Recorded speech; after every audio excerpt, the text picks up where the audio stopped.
Sinabi ngayon ng AFP na posibleng propaganda ng China ang lumulutang na posibilidad na may mga informante ito. Kaya nalalaman ang laman ng mga resupply mission sa West Philippine Sea. Tuloy raw yan at asahan din ang joint patrol ng Pilipinas at mga kaalyadong bansa kasunod ng joint military exercises kasama ang Australia, Japan at Amerika. Nakatutok sina Chino Gaston at Ian Cruz. Dahil sa sunod-sunod na namang pangaharas ng China, Government vessels are not allowed to enter. To avoid miscalculations, leave and keep far off. Otherwise, you bear full responsibility for all the consequences. sa mga resupply mission ng Pilipinas sa West Philippine Sea.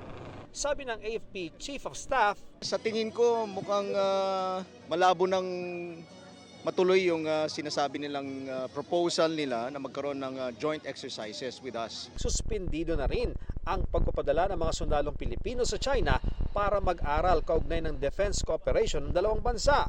Kasabay ng pagdiriwang ng National Heroes Day, tiniyak ni General Romeo Browner na hindi natitinag ang ating mga sundalo sa resupply mission para sa ating mga tropa sa West Philippine Sea.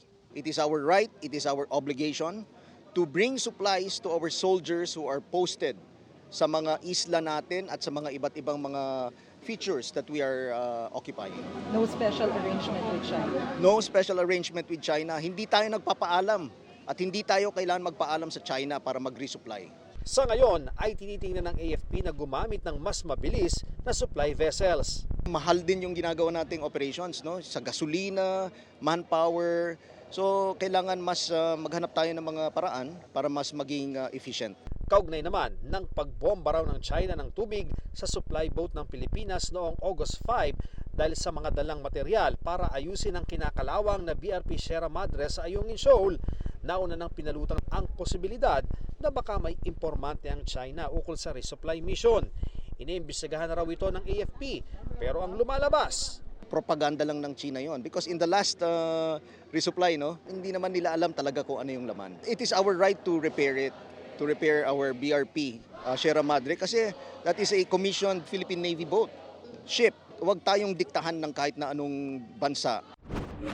Nagkataong sa parehong linggo ng mga tensyonadong resupply mission sa Ayungin at sa Pag-asa ay sumama sa paglayag ng Philippine Navy noong nakarang linggo sa Central Luzon ang pinakamalaking barko ng Australia, pinakamalaking helicopter carrier ng Japan at isang littoral combat ship ng Amerika na gamit sa pagdepensa at pag-atake ng karagatan malapit sa isla o kalupaan. Para yan sa Amphibious and Land Operations Joint Military Exercises sa dagat ng Central Luzon. 中国が非常に高圧的な活動を行っているというふうに承知しております。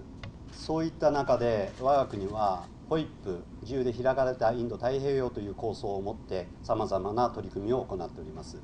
We stand as a force, a moral force, a force more powerful than any military we could ever muster. And it is together as this force we stand united for the prosperity and the security and the ongoing peace in our region. Japan, US, Australia, and the Philippines are not, I repeat, not ganging up on China. No, we are doing this for our own interests. When we get together as like-minded nations, we achieve more. Para sa security analyst na si Professor Renato de Castro, malinaw ang mensahe ng pagkapit-bisig ng naval forces ng apat na bansa. They're not thinking about war. The best way to prevent war is integrated deterrence. It's showing the unified strategic efforts of the United States, Japan, Australia, the Republic of Korea, and even India. Sunod ng asahan ang joint patrol ng Pilipinas at mga kaalyadong bansa na ayon kay Bronner ay aprobado na ng Pangulo.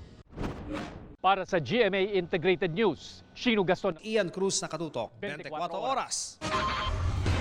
Mga kapuso, kasama nyo kami 24 oras. Mag-subscribe sa GMA Integrated News sa YouTube. Sa mga kapuso abroad, bisitahin ang GMA Pinoy TV at www.gmanews.tv.